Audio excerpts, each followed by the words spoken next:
Pagi di Bukit Tinggi belum benar-benar ramai, tapi di tengah kota ada sesuatu yang sudah lebih dulu bekerja, menjaga waktu seperti yang dilakukannya hingga 1 abad.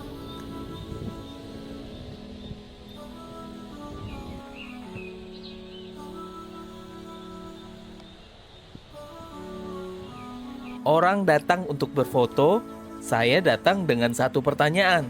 Bagaimana sebuah menara kolonial bisa berubah menjadi milik emosional sebuah kota?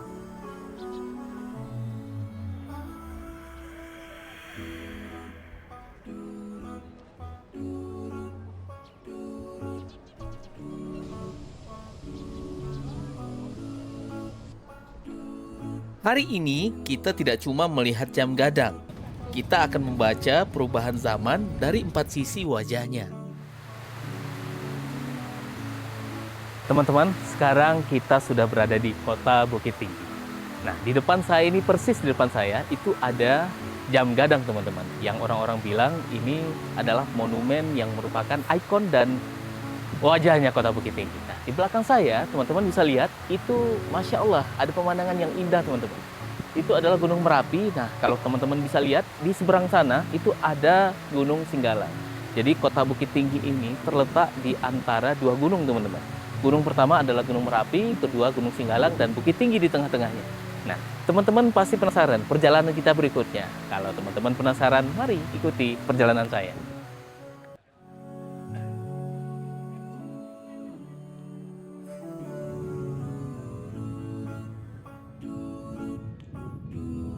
Perjalanan ke Jam Gadang terasa seperti mendekati pusat gravitasi kota.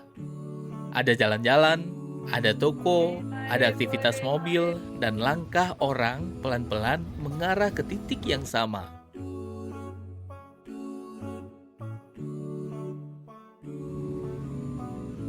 Tadinya saya sengaja tidak langsung berdiri di depannya. Saya ingin merasakan bagaimana menara ini muncul sedikit demi sedikit, bukan sebagai gambar di kartu pos, tetapi sebagai bagian dari kota yang hidup.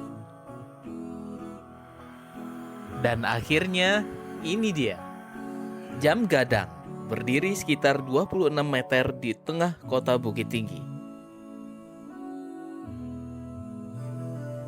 Kita sedang berada di Jam Gadang Bukit Tinggi, guys. Dari jauh, bentuknya sangat mudah dikenali. Dari dekat, baru terasa bahwa menara ini tidak berdiri sendirian.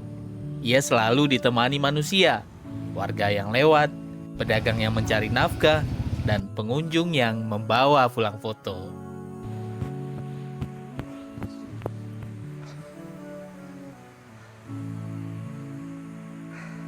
Teman-teman tahu nggak apa yang bikin jam gadang ini viral? Apakah jamnya yang dari Jerman itu? Bukan itu saja, teman-teman. Tetapi beribu ingatan, beribu histori terdapat di monumen jam gadang. Sampai sesak nafas. Lanjut.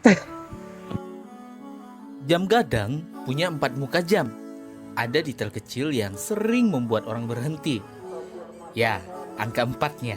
Angka 4-nya dibuat tidak lazim, tidak seperti angka Romawi pada umumnya.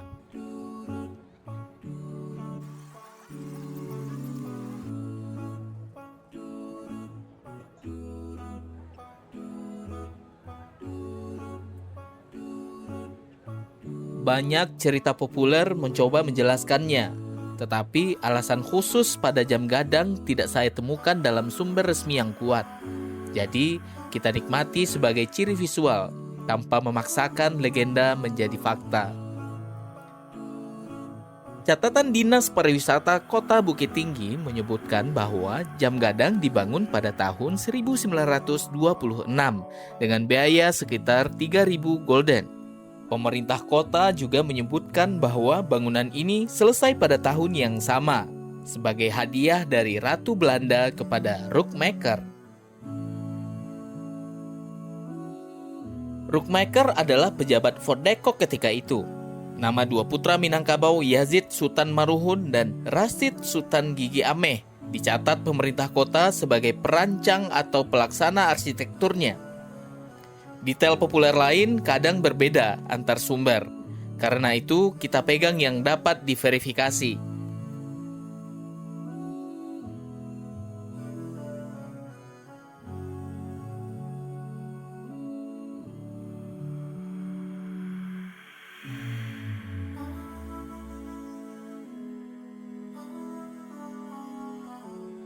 Puncak yang kita lihat sekarang berbentuk gonjong, bahasa visual yang langsung menghubungkan menara dengan Minangkabau.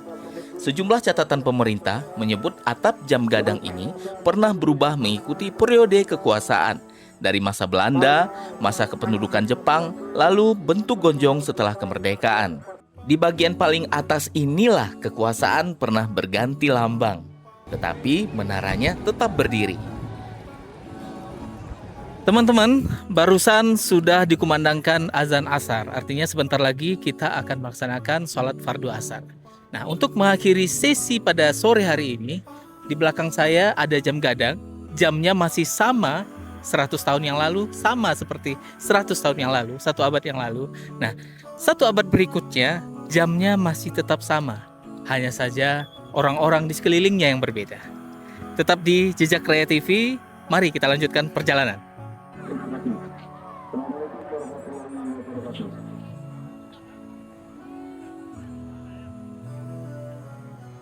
Sumber pemerintah kota menyebutkan mesin jamnya buatan Jerman. Klaim populer bahwa mesinnya hanya ada 2 di dunia dan sama dengan Big Ben. Sering diulang, tapi belum saya jadikan fakta utama karena bukti primer yang mudah diperiksa belum memadai. Yang pasti, mesin itu masih menjalankan fungsi paling sederhana dan paling kuat, membuat satu kota menengadah pada waktu yang sama.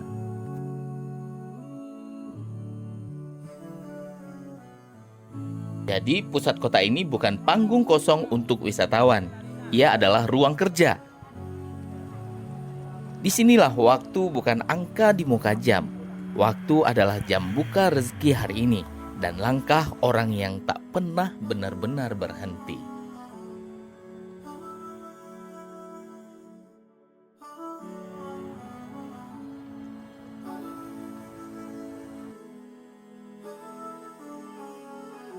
Kita bisa membaca tanggal pembangunan dan arsip, tetapi rasa memiliki hanya bisa didengar dari orang yang hidup di sekitarnya.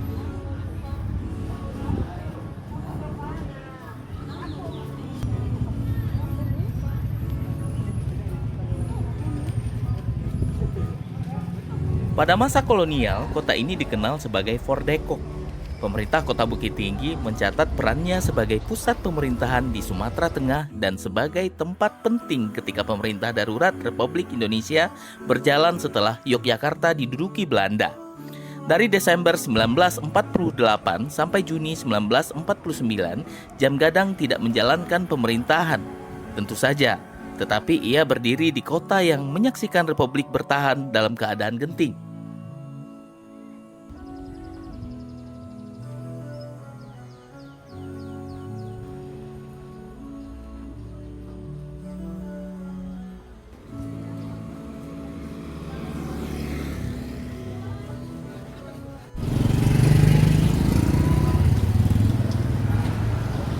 Teman-teman, sekarang kita berada di depan Jam Gadang, Kota Bukit Tinggi ya. Teman-teman bisa lihat sendiri, orang-orang akan bilang bahwa kita sedang melihat monumen bersejarah. Tapi padahal teman-teman, sebenarnya kitalah yang sedang lewat di depan sejarah itu. Tetap di Jejak Raya TV, kita lanjutkan perjalanan.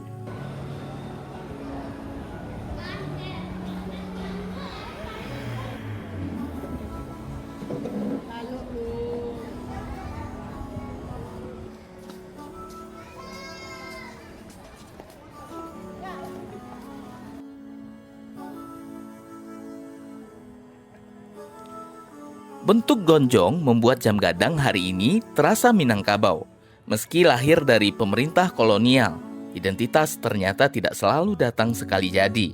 Kadang ia dibentuk ulang oleh generasi berikutnya. Bukit Tinggi juga dikenal sebagai kota Triarga, dikelilingi bentang Gunung Merapi, Singgalang, dan Sago, menurut profil pemerintah kota. Teman-teman, saya sekarang berada di depan Pasar Ateh Bukit Tinggi. Jadi teman-teman, di sini ada jam gadang, teman-teman bisa lihat sendiri. Nah, jam gadang ini di Kota Bukit Tinggi bukan hanya untuk penunjuk waktu, tapi jam gadang di sini merupakan wajahnya Kota Bukit Tinggi.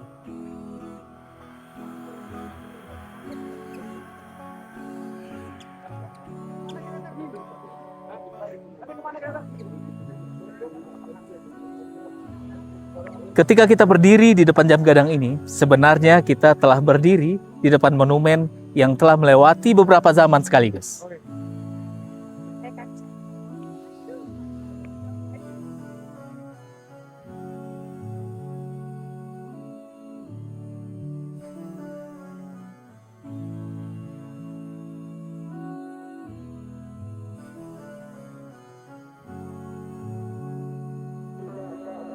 Menara ini dibangun oleh satu zaman, tetapi maknanya dipilih ulang oleh zaman-zaman setelahnya.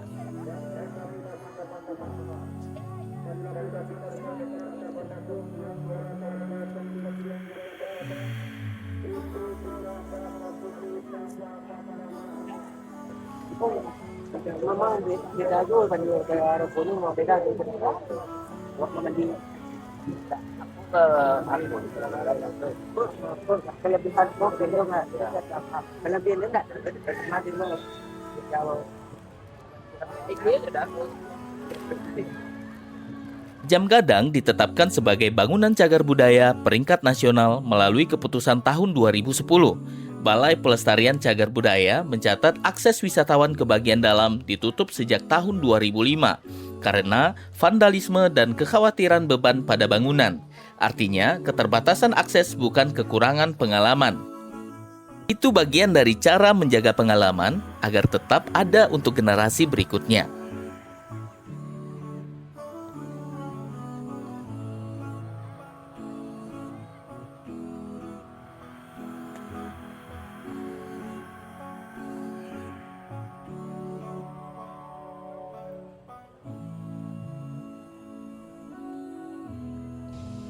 Kita tidak perlu menaiki menara untuk merasa dekat. Kadang bentuk kedekatan terbaik adalah tahu kapan harus menjaga jarak. Di sekitar ikon besar, cerita mudah tumbuh lebih cepat daripada bukti. Tentang putih telur sebagai perekat, mesin kembar Big Ben, atau alasan angka 4-nya. Semuanya menarik, tetapi tingkat kepastiannya tidak sama.